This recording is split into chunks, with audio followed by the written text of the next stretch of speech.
এটা হেখৰ যেটো মই আপোনালোকক নথিপত্ৰ কম এই নথিপত্ৰটো নথকাৰ কাৰণে এনেকুৱা ছাত্ৰ-ছাত্ৰী দেখিছো যি ডিগ্ৰী কমপ্লিট কৰি ললে মাষ্টাৰ্সও কমপ্লিট কৰিলে কিন্তু তেওঁলোকে ভাল চাকৰি এটা এপ্লাই কৰিব নোৱাৰে আৰু এই নথিপত্ৰটো হৈছে আপোনাৰ পিছৰ যিকেটা নথি আপোনালোকৰ আছে কিন্তু এই নথিপত্ৰকেটা থকাৰ পাছতো আপুনি প্ৰবলেমত পৰিব পাৰে আৰু এই নথিকেটা হৈছে আপোনাৰ পেন কাৰ্ড আধাৰ কাৰ্ড আৰু ভোটাৰ কাৰ্ড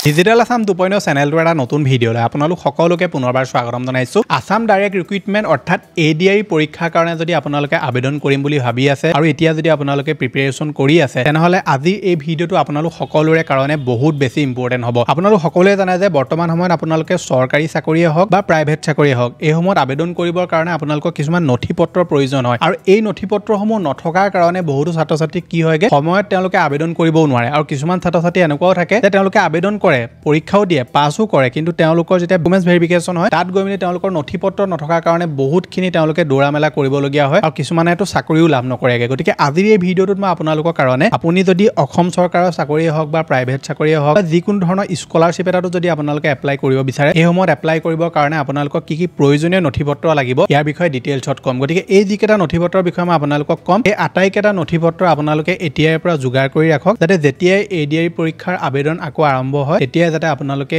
সেই পৰীক্ষাসমূহৰ কাৰণে লগালগ আপুনি আবেদন কৰিব পাৰে গতিকে ভিডিঅ'টো সম্পূৰ্ণভাৱে প্ৰথমৰ পৰা শেষলৈকে চাব এতিয়ালৈকে আপুনি ভিডিঅ'টোত যদি লাইক এটা কৰা নাই ফটাফট ভিডিঅ'টোত লাইক এটাও কৰি দিব চেনেলটোলৈ যদি প্ৰথম আহিছিলে সাবস্ক্ৰাইব কৰি ল'ব এনেকুৱা ধৰণৰ ইনফৰমেটিভ ভিডিঅ' ৰেগুলাৰ চাই থাকিবৰ কাৰণে আহক এতিয়া ভিডিঅ'টো আৰম্ভ কৰোঁ এতিয়া এডিআই পৰীক্ষাত আবেদন কৰিবৰ কাৰণে বা অসম চৰকাৰৰ যিকোনো এটা চাকৰিত আবেদন কৰিবৰ কাৰণে প্ৰথম যেটো নথিপত্ৰ আপোনালোকৰ হাতত থাকিবই লাগিব আৰু এই নথিপত্ৰটো নাথাকিলে আপুনি পৰীক্ষা দিয়া দৰে কথা আপোনালোকে ফৰ্মখনো ফিল আপ কৰিব নোৱাৰে আৰু এই নথিপত্ৰটো হৈছে এক্সচেঞ্জ কাৰ্ড বা আপোনালোকে এমপ্লয়মেন্ট এক্সচেঞ্জ কাৰ্ড বুলি ক'ব পাৰে এই যেটো এক্সচেঞ্জ কাৰ্ড এটো এতিয়া বৰ্তমান আপোনালোকে ঘৰতে অনলাইন বনাই ল'ব পাৰে প্ৰায়সকল যুৱক যুৱতী এই কাৰ্ডটো বনাই ল'লে কিন্তু যিসকল ছাত্ৰ-ছাত্ৰী এবাৰ মেট্ৰিক পাছ কৰিছে বা হায়াৰ সেকেন্ডাৰী পাছ কৰিছে আৰু তেওঁলোকে এবাৰ প্ৰথম এডিআই পৰীক্ষা দিম বুলি ভাবিছে তেনেকুৱা ক্ষেত্ৰত বহুত ছাত্ৰ-ছাত্ৰী এনেকুৱা আছে যি এতিয়াও এটো এক্সচেঞ্জ কাৰ্ড আছে সেই এক্সচেঞ্জ কাৰ্ডটো তেওঁলোকে এতিয়াও বনাই লোৱা নাই আৰু এক্সচেঞ্জ কাৰ্ড আপোনালোকে যদি সময়ত বনাম বুলি থৈ দিয়ে কি হয় তেতিয়া বহুত ছাত্ৰ-ছাত্ৰী একেলগতে এক্সচেঞ্জ কাৰ্ড বনাবলৈ অহাৰ কাৰণে কেতিয়াবা সাইটটো আপোনাৰ এৰৰ আহে বা স্লো হৈ যায় সেইসমূহ প্ৰবলেম আপুনি যদি ফেচ কৰিব নিবিচাৰে তেনেহলে এতিয়াই আপোনালোকে এক্সচেঞ্জ কাৰ্ডটো বনাই লওক এক্সচেঞ্জ কাৰ্ড বনাবলৈ হলে আপোনালোকৰ আধাৰ কাৰ্ডটো থাকিলেই হ'ব আধাৰ কাৰ্ডটো দি আপোনালোকে এক্সচেঞ্জ কাৰ্ড বনাব পাৰিব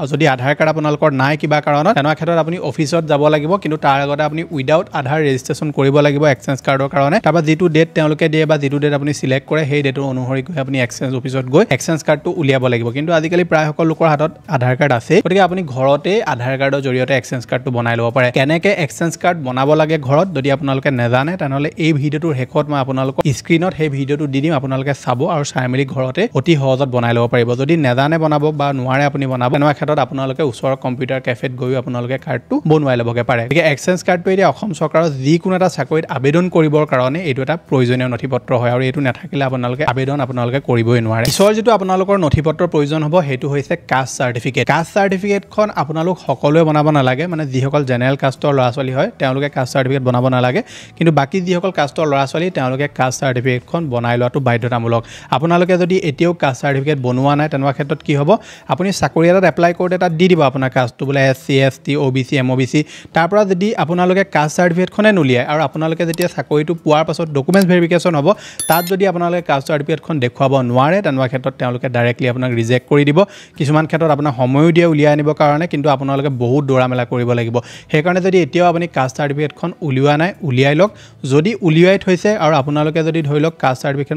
চাৰ্টিফিকেট যিখন আপোনালোকৰ হাতত আছে সেইখন যদি আপোনাৰ পুৰণা কাষ্ট চাৰ্টিফিকেট হাতেৰে লিখা কাষ্ট চাৰ্টিফিকেট সেইখন পাৰিলে আপুনি ডিজিটাইজ কৰি ল'ব মেণ্ডেটৰী নহয় কিন্তু ডিজিটাইজ কৰি থলে ভাল মানে আপোনাৰ সম্পূৰ্ণ ডেটাখিনি অনলাইনত ষ্ট'ৰ হৈ থাকিব আৰু আপোনালোকে কাষ্ট চাৰ্টিফিকেটখন ডিজিটাইজ কৰিবলৈ হলে আপোনালোকৰ ওচৰৰ যি CSC চেণ্টাৰ বা কম্পিউটাৰ কেফেত গৈ আপোনালোকে কাষ্ট চাৰ্টিফিকেটখন ডিজিটাইজ কৰিব পাৰে মোৰ চেনেলত ভিডিঅ' দি থোৱা আছে আপোনালোকে সেই ভিডিঅ'সমূহ চাই যদি ঘৰত বিচাৰে ঘৰতো আপোনালোকে এপ্লাই কৰি ল'ব পাৰে তাৰ পিছৰ নথিপত্ৰটো হৈছে PRC এই যিখন PRC এই PRCখন আপোনালোকে যদি উলিয়াই লোৱা নাই আৰু আপুনি যদি এতিয়া পঢ়ি আছে তেনেহলে আজিয়ে মই কৈছো আজিয়ে আপোনালোকে PRCখনৰ কাৰণে আবেদন কৰক কাৰণ PRCখন এনেকুৱা এটা নথি হয় যেটো কেতিয়াবা কোড কেনেকে লাগি যায় আপোনালোকে গমেই নাপায় গতিকে PRCখন যদি আপুনি পঢ়ি থাকোতে উলিয়াই নাৰাখে শেষত কি হয়গে আপোনালোকে পঢ়া যেতিয়া কমপ্লিট কৰি দিয়ে তাৰ পৰা PRC উলিয়াবলৈ গলে আপুনি PRC সহজত নাপায় পঢ়ি থাকোতে স্কুলত পঢ়ি থাকোতে হওক বা কলেজত পঢ়ি থাকোতে হওক আপোনালোকে PRCখন যিমান সহজত লাভ কৰিব পঢ়াৰ পাছত আপোনালোকে PRCখন পোৱাটো বহুত টান হৈ যায় সেইকাৰণে আপুনি যদি কলেজ বা স্কুলত পঢ়ি আছে হায়াৰ সেকেন্ডাৰী ফাৰ্ষ্ট ইয়াৰ হওক বা সেকেন্ড ইয়াৰ হওক বা ক্লাছ ক্লাছ 10তে পঢ়ি আছে বা আপুনি ডিগ্ৰীয়ে কৰি আছে সোনকালে আপোনালোকে PRC খন উলিয়াই লওক মানে যিকোনো আপোনালোকে কিবা এটা যদি পঢ়ি আছে সোনকালে আপুনি PRC খন উলিয়াই ৰাখক কাৰণ PRC খন কেতিয়া কোনটো চাকৰিত আপোনালোকক বিচাৰি দিব আপুনি নিজেও গম নাপাব PRC এটা যথেষ্ট গুৰুত্বপূৰ্ণ নথি হয় সেইকাৰণে আপোনালোকে সোনকালে PRC ডকুমেন্টছ খন উলিয়াই থব তাৰ পিছৰ যিকেইটা নথি আপোনালোকৰ আছে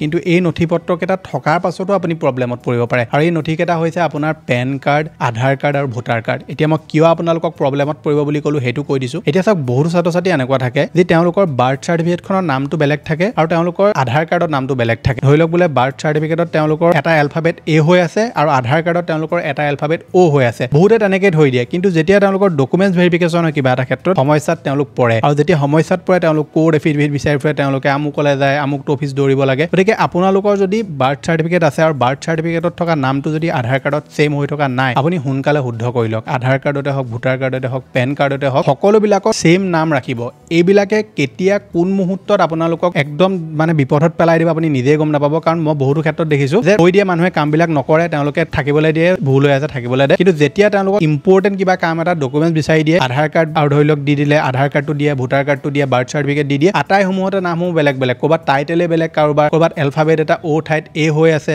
বাৰ্থ সাৰ্টিফিকেটত A হৈ আছে আধাৰত O হৈ আছে গতিকে এনেকুৱা যদি আপোনাৰ খেলিমেলিসমূহ হৈ আছে সোনকালে আপুনি সেইখিনি শুদ্ধ কৰি ল'ব এইসমূহ আপোনালোকৰ শুদ্ধ কৰিবৰ কাৰণে বৰ বেছি পইচাৰ প্ৰয়োজন নাই পেন কাৰ্ডৰ আপোনালোকে নাম কাৰেকশ্যন অনলাইনত ঘৰতে কৰিব পাৰিব ভোটাৰৰ অনলাইন ঘৰতে কৰিব পাৰিব আধাৰ কাৰ্ডটো কৰিবৰ কাৰণে আপুনি আধাৰ চেণ্টাৰ যাব লাগিব তাত গৈ মেলি আপোনাৰ নামটো কাৰেকশ্যন কৰাই ল'ব এটা কথা মনত ৰাখিব আধাৰ কাৰ্ডত আপোনালোকে বাৰে বাৰে নাম চেঞ্জ কৰিব নোৱাৰে সেইকাৰণে নামটো চেঞ্জ কৰোঁতে ভালকে চাই চিতি চেঞ্জ কৰিব বাৰ্থ সাৰ্টিফিকেটত যিটো নাম আছে বা আপোনাৰ ধৰি লওক বাৰ্থ সাৰ্টিফিকেট বোলে নাই তেনেকুৱা ক্ষেত্ৰত আপোনাৰ স্কুলৰ এডমিটত যেনেকৈ নাম আছে মানে মেট্ৰিক পৰীক্ষা এডমিটটোত বা সাৰ্টিফিকেটত যেনেকৈ নাম আছে তেনেকৈ আপোনালোকে ডকুমেণ্টখিনিৰ নামসমূহ শুদ্ধ কৰি ল'ব নহবা আপোনালোকে কেতিয়া ক'ত কেনেকৈ আপুনি সমস্যাত পৰি যাব নিজে গম নাপাব আৰু তাৰ পৰা আপুনি দৌৰা মেলা কৰিব লাগিব কোৰ্টত যাব লাগিব আপুনি বেলেগত যাব লাগিব গতিকে এনেকুৱা ধৰণৰ সমস্যাসমূহ নহ'বৰ কাৰণে এইসমূহ কাম আপুনি আগতে ঠিক কৰি ৰাখিব গতিকে এইটো কেৱল ছাত্ৰ ছাত্ৰী বা চাকৰি ক্ষেত্ৰতে বুলি নহয় সকলো লোকৰ কাৰণে হয় এইটো যদি আপোনালোকৰ কিবা কিবি ক'ৰবাত খেলিমেলি হৈ আছে সেইসমূহ সময় থাকোঁতে আপোনালোকে শুদ্ধ কৰি ৰাখিব এতিয়া শেষৰ যিটো মই আপোনালোকক নথিপত্ৰ কম এই নথিপত্ৰটো নথকাৰ কাৰণে এনেকুৱা ছাত্ৰ ছাত্ৰী দেখিছোঁ যি ডিগ্ৰী কমপ্লিট কৰি ল'লে মাষ্টাৰ্ছো কমপ্লিট কৰিলে কিন্তু তেওঁলোকে ভাল চাকৰি এটাত এপ্লাই কৰিব নোৱাৰে আৰু এই নথিপত্ৰটো হৈছে আপোনাৰ কম্পিউটাৰ চাৰ্টিফিকেট এখন আজিকালি ল'ৰা ছোৱালী কি হৈছে মই নাজানো কম্পিউটাৰ চাৰ্টিফিকেটখন তেওঁলোকে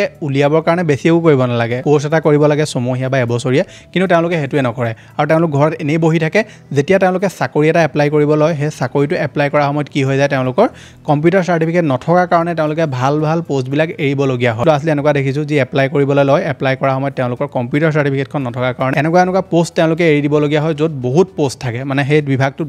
বহুত পোষ্ট থাকে কিন্তু তেওঁলোকে তাত এপ্লাই কৰিব নোৱাৰে আৰু সেই যিবিলাক জব থাকে সেই জববিলাকো ভাল থাকে ভাল পোষ্টত তেওঁলোকে এপ্লাই কৰিব নোৱাৰে গতিকে আপুনি যদি এতিয়ালৈকে হায়াৰ ছেকেণ্ডেৰী পাছ কৰিলে বা মেট্ৰিক এবাৰ যদি পাছ কৰিছে বা ডিগ্ৰী কৰি আছে বা মাষ্টাৰ্ছ কৰি আছে বা যিকোনো আপোনালোকে কিবা এটা যদি পঢ়ি আছে কম্পিউটাৰ চাৰ্টিফিকেটখন যদি এতিয়ালৈকে ওলোৱা নাই মই জালিয়াতি কৰি উলিয়াবলৈ কোৱা নাই আপোনালোকে সেইটো নকৰিব কেতিয়াও সেইটো কৰিলে আপোনালোকে দেখিছিলে এটা সময়ত কি হৈছিলেগে ল'ৰা ছোৱালীয়ে চাকৰি পাই পিছত কম্পিউটাৰ চাৰ্টিফিকেট খেলিমেলি থকাৰ কাৰণে জেল যাবলগীয়া হৈছিলে পুলিচৰ ধৰি লওক তেওঁলোক তদন্তৰ আওতাত আহি গৈছিলে গতিকে আপোনাৰ কম্পিউটাৰ চাৰ্টিফিকেট হয় সেইখন আপোনালোকে ছমহীয়া কোৰ্চ এটা কৰি উলিয়াই লওক আপোনালোকে আপোনাৰ অঞ্চলৰ বা ডিষ্ট্ৰিক্টৰ ভাল কম্পিউটাৰ চেণ্টাৰ এটাত যাওক ভালকৈ শিকক শিকি মেলি আপুনি ছমহীয়া মই কওঁ এবছৰীয়া এখন উলিয়াওক কাৰণ এবছৰত বহুতখিনি বস্তু আপুনি শিকি যাব আৰু কম্পিউটাৰটো আজিকালি ইমানেই এটা প্ৰয়োজনীয় বস্তু সকলো ক্ষেত্ৰতে লাগে প্ৰত্যেকটো বস্তুতে কম্পিউটাৰ লাগে গতিকে সেইকাৰণে আপোনালোকে কম্পিউটাৰ চাৰ্টিফিকেটখন যদি এতিয়ালৈকে ওলোৱা নাই উলিয়াই ৰাখক কাৰণ কি হ'ব পিছত আপোনালোকে ADRE হওক বা অসম চৰকাৰৰ যিকোনো এটা চাকৰিয়ে হওক বা চেণ্ট্ৰেলৰ চাকৰিয়ে হওক কম্পিউটাৰ চাৰ্টিফিকেট নথকাৰ কাৰণে আপোনালোকে ভাল চাকৰিত আপোনালোকৰ ভাল পাৰ্চেণ্টেজ থকাৰ পাছতো আপোনালোকে এপ্লাই কৰিব নোৱাৰিব